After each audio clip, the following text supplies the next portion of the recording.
इस कहानी को आपको बहुत ही ध्यानपूर्वक सुनना और समझना होगा। इस कहानी की हर एक सीख को अपने जीवन में उतारना होगा, तभी इस कहानी का मकसद पूरा हो सकेगा। क्योंकि इस कहानी में कुछ ऐसे रहस्य है, कुछ ऐसी बातें हैं जिसे जानने के बाद आपको ये एहसास होगा कि आपका सबसे बड़ा धन क्या है। आपका सबसे बड़ा ऐश्वर्य हमारा स्वास्थ्य ही है। तो चलिए कहानी शुरू करते हैं। दोस्तों, इस दुनिया में ताकतवर को ही नीति की यहाँ जगह मिलती है, कमजोरों की यहाँ कोई जगह नहीं। यह बात आपने सुनी ही होगी और इस बात से आप भलीभांति परिचित भी होंगे। इस बात में कोई शक नहीं कि पुराने जमाने में जो लोग हुआ करते थे वह आज के जमाने की इंसानों से कहीं ज्यादा ताकतवर थे। और ऐसा इसलिए है क्योंकि वे लोग जिंदा रहने के लिए खाना खाते थे और आजकल के लोग सिर्फ जीभ के स्वाद के लिए खाना खाते हैं। आप एक और तथ्य से वाकिफ होंगे कि एक रोटी से 10 गुना ज्यादा ताकत आटे में होती है, आटे से 10 गुना अधिक ताकत दूध में होती है और दूध से 8 गुना अधिक ताकतवर मांस आहार होता है और मांस आहार से 10 गुना ज्यादा ताकतवर घी होता है। लेकिन यदि आप आज के समय पर देखेंगे, यदि किसी व्यक्ति को घी खाने के लिए दिया जाए तो वो ज्यादा से ज्यादा 1 चम्मच ही उसका सेवन कर सकता है, उसके ऊपर वो नहीं खा पाएगा। लेकिन यदि हम पुराने जमाने के इंसानों की बात करें तो उस समय पर घी उनका सर्वश्रेष्ठ भोजन होता था। आपने महाराणा प्रताप के बारे में तो सुना ही होगा। वो जितना वजन लेकर युद्ध भूमि पर लड़ते थे उतना वजन तो आज के 4 आदमी भी उठा नहीं पाएंगे। इसीलिए कहा जाता है कि तब के जमाने के लोग सचमुच जीवन जीते थे और आज के लोग तो केवल जबरदस्ती इस जीवन को जी रहे हैं। बहुत समय पहले की बात है, छोटा सा राज्य था। उस राज्य का राजा बहुत दयालु था और वहां की सेना भी बहुत पराक्रमी थी। उन सब एक ऐसा व्यक्ति भी था जो अत्यधिक पराक्रमी था और वह उस राज्य का सर्वश्रेष्ठ योद्धा था। वो इतना ताकतवर था कि एक साथ वो 50 लोगों को भी परास्त कर सकता था और राजा उसके इस पराक्रम से हमेशा बहुत खुश रहते थे।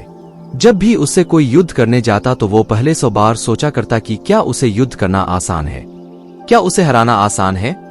हर कोई जानता था कि वो बहुत शूरवीर है, बहुत ताकतवर है, इसलिए उसे हराना लगभग असंभव था। अपने राजा के लिए हमेशा तत्पर रहता, अपने राज्य के राजा के लिए, अपनी प्रजा के लिए जो कुछ उसे अच्छा होता लगता वह उसे अवश्य करता। एक बार की बात है, वह शूरवीर योद्धा अपना पराक्रम दिखा रहा था। उसी वक्त उसके दोनों पुत्र वहां पर आए हुए थे। राजा ने उसके दोनों पुत्रों को देखा और राजा के मन में ये लालसा जगी, आने वाले समय में हमारे राज्य के लिए इनमें से सबसे सर्वश्रेष्ठ योद्धा कौन होगा, हमारे राज्य के लिए योग्य कौन होगा। यह बात जब उस योद्धा के कानों में पड़ी तो वो अत्यधिक चिंतित हो गया। उस योद्धा के 2 पुत्र थे। जो बड़ा वाला बेटा था वो हर चीज का हुनर सीख चुका था, फिर चाहे वो तलवारबाजी हो, लोगों से बोलना हो, आग से खेलना, हर तरफ की चालबाजी से वो संपूर्ण था।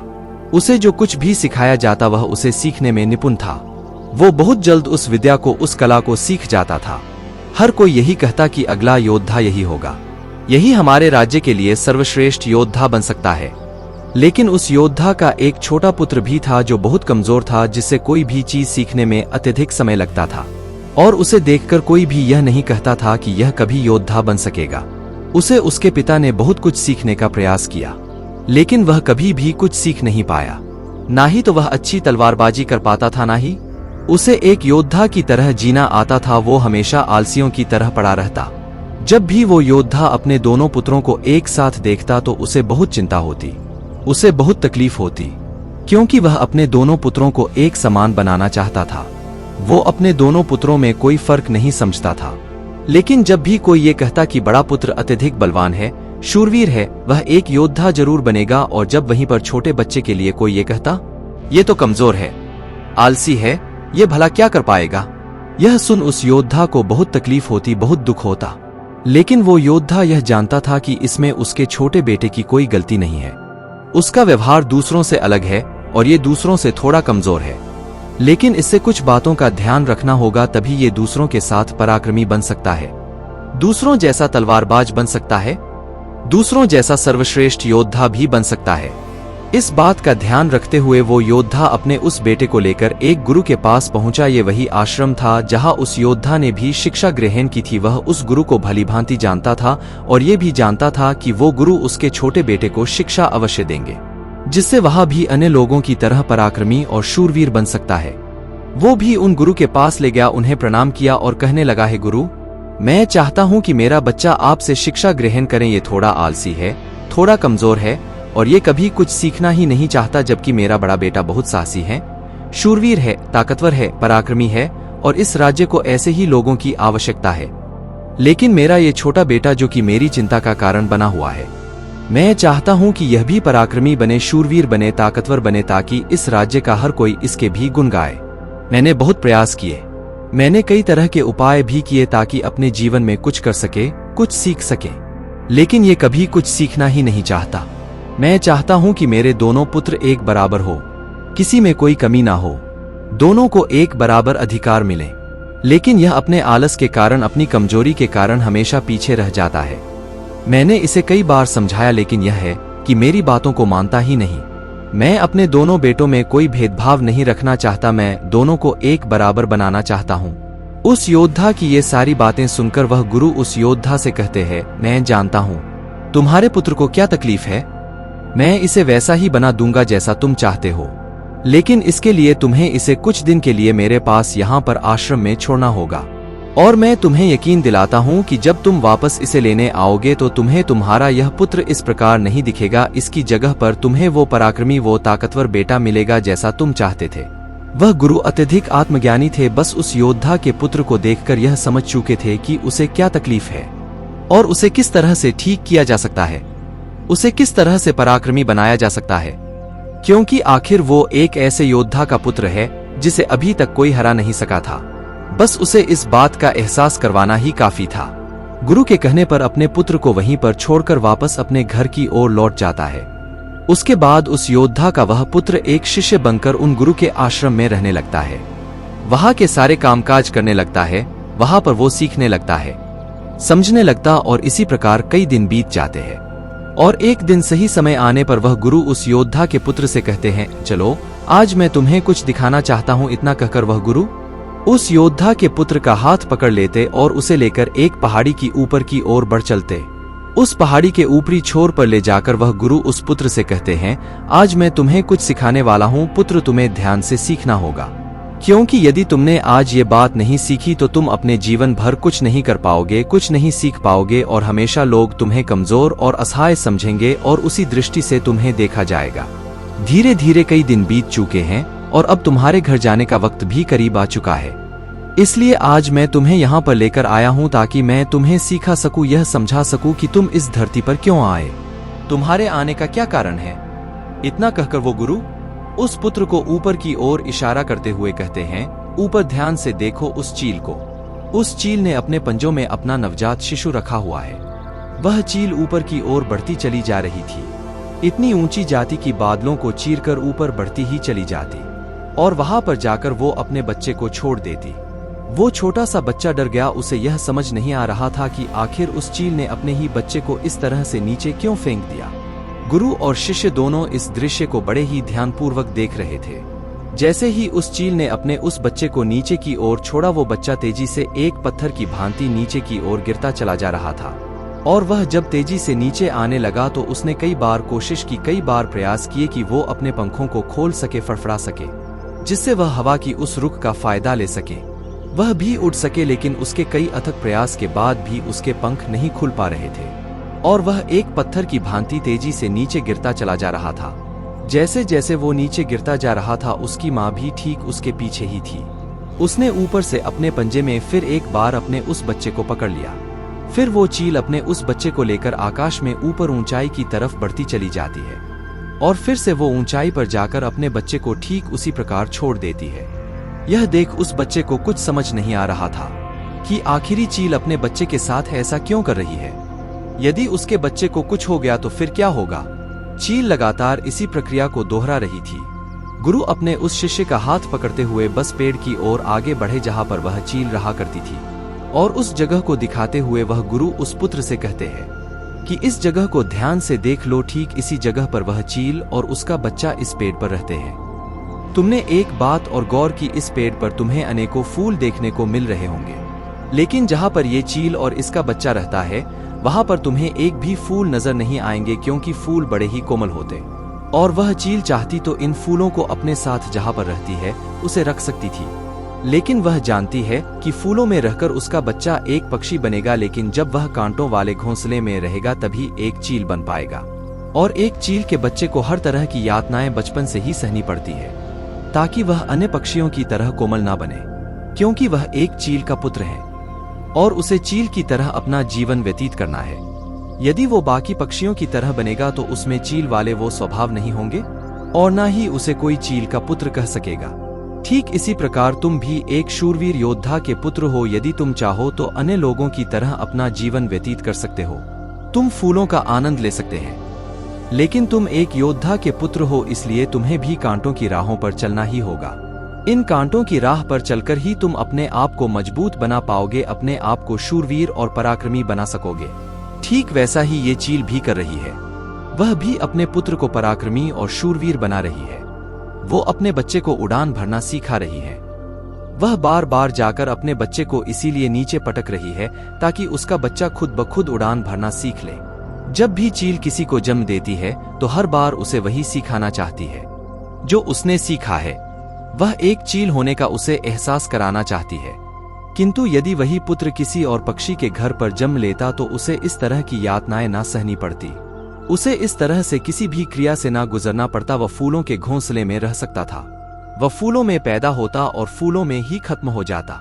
लेकिन चील के बच्चे का एक नियम होता है, एक नीति होती है कि नीति उसे तभी जिंदा रखेगी जब वो पराक्रमी होगा, शूरवीर होगा और उसे वो सारे हुनर, वो सारे पराक्रम सीखने ही होंगे। ठीक उसी प्रकार तुम भी एक शूरवीर योद्धा के पुत्र, एक पराक्रमी योद्धा के पुत्र, इसलिए तुम्हें भी वह हुनर सीखना ही पड़ेगा, अन्यथा अन्य पक्षियों की तरह तुम भी अपने जीवन में कुछ नहीं कर पाओगे। तुम भी एक दिन फूलों में जीकर फूलों में ही मर जाओगे। ये सब देखकर वो पुत्र उन गुरु के चरणों में गिर पड़ा, उन्हें प्रणाम किया और कहने लगा, हे गुरुदेव, मुझे अपनी गलती का एहसास हो चुका है। मुझे यह पता चल चुका है कि मैं एक शूरवीर योद्धा का पुत्र हूं और मुझे अपना जीवन इसी तरह से जीना है। मुझे इस हुनर को सीखना ही होगा। इतना कहकर वह गुरु और शिष्य वापस आश्रम की ओर लौट जाते हैं। वहां पहुंचने के बाद वह गुरु अपने उस शिष्य से कहते हैं, मैं तुम्हें कुछ ऐसी बातें बताने जा रहा हूं जिससे तुम्हें अपने जीवन में उतारना होगा। यदि तुम इन बातों को अपने जीवन में उतार लेते हो तो इसे तुम्हें जीवन भर याद रखना होगा।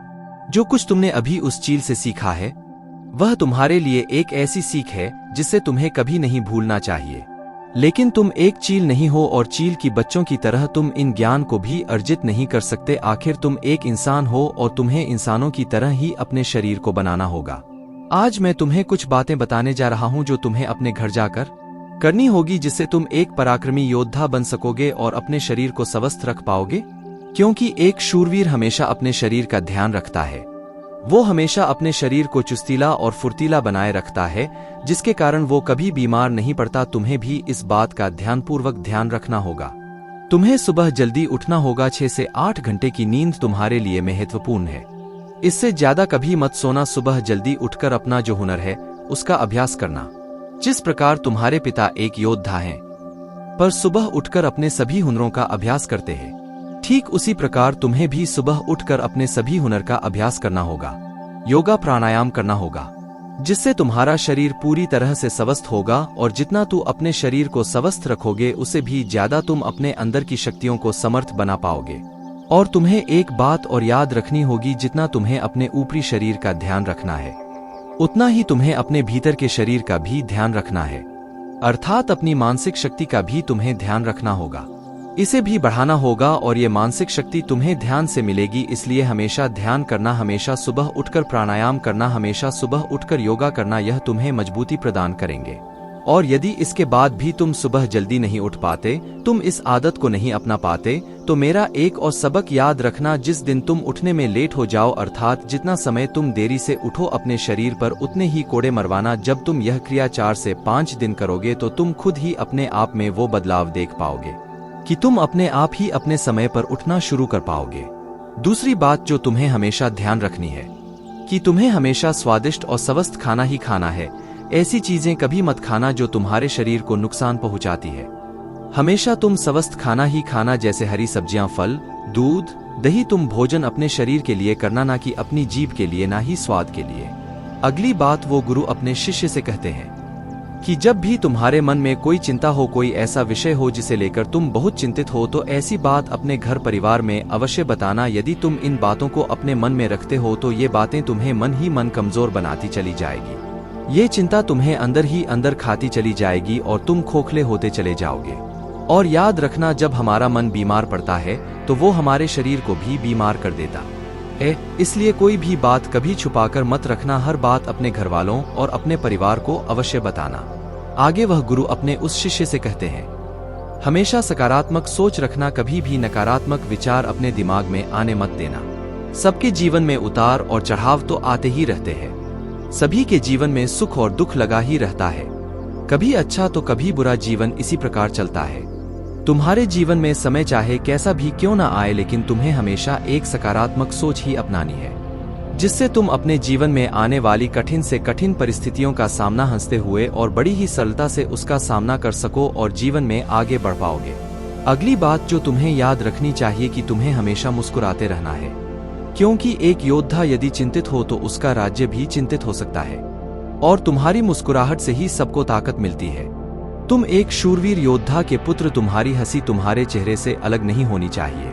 तुम्हारा मुस्कुराते रहना ही तुम्हारे और तुम्हारे राज्य के लिए उचित है, और ये तुम्हारे राज्य को एक सकारात्मक ऊर्जा प्रदान करता है, और तुम्हारा मुस्कुराते रहना तुम्हारे लिए भी अच्छा है।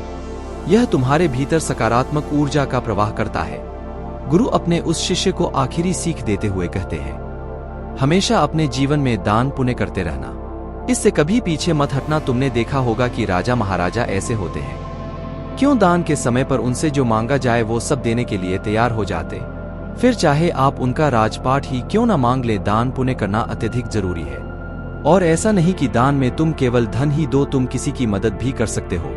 इसलिए दान पुण्य के समय पर तुम्हें कभी पीछे नहीं हटना चाहिए। जब हम दान करते हैं तो हमारे मन में एक अजीब सी खुशी महसूस होती है, हमारा मन बहुत खुश होता है, हम बहुत अच्छा महसूस करते हैं, और ये खुशी हमारे शरीर को और भी ज्यादा मजबूत बनाती है।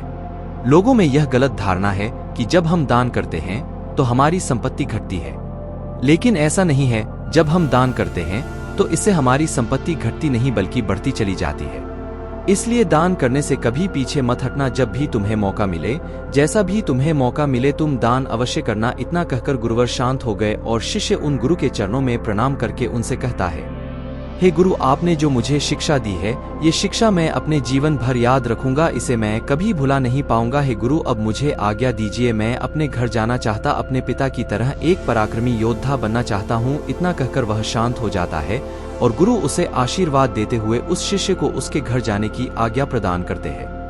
दोस्तों, उम्मीद है कि आपने आज की इस कहानी से जरूर कुछ ना कुछ सीखा होगा। तो आज की इस कहानी में आपने जो कुछ भी सीखा है, आप उसे अपने जीवन में जरूर उतारोगे, क्योंकि ये बातें आपका जीवन बदल कर रख देंगी। और अगर आपको ये कहानी थोड़ी सी भी अच्छी लगी हो तो इस कहानी को अपने दोस्तों के साथ शेयर करना ना भूलें। धन्यवाद।